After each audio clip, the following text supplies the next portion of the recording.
Mahigit 2 milyong pisong halaga ng pinaghihinalaang smuggled cigarettes ang nasamsam ng mga otoridad sa tatlong magkakahiwalay na checkpoints operations sa Lanao del Norte.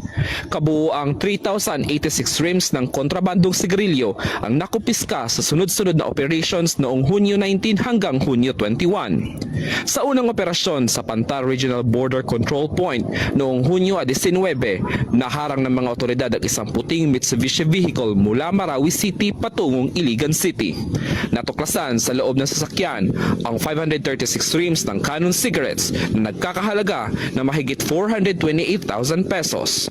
Naaresto ang tatlong sakay na sasakyan na kinilala silang alias Zef, alias Lon at alias Boboy matapos mabigong magpakita ng legal na dokumento para sa kanilang kargamento.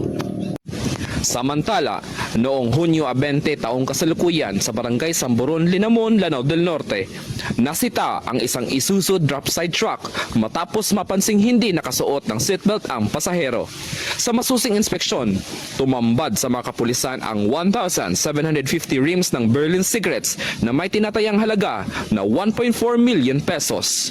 Nabigong magpakita ng kaukulang dokumento ang driver na sina alias Leon at kanyang kasama ang alias Leo.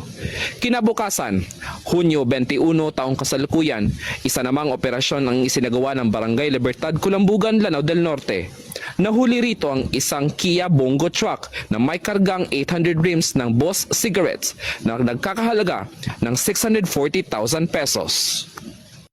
Lula ng sasakyan sina alias Alcader at alias Alshamer na kapwa na bigong magpakita ng legal na dokumento para sa kanilang kargamento.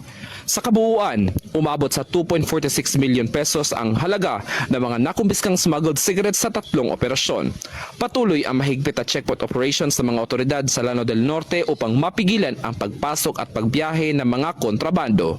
Ito ang bagong PNP para sa bagong Pilipinas. Serbisyong mabilis, tapat at nararamdaman. Mula dito sa Lanao del Norte Police Official Office, ako yung PNN Correspondent, Patrolman Kim Luna, Alagad na Batas, tagataguyod ng Balitang Pulis.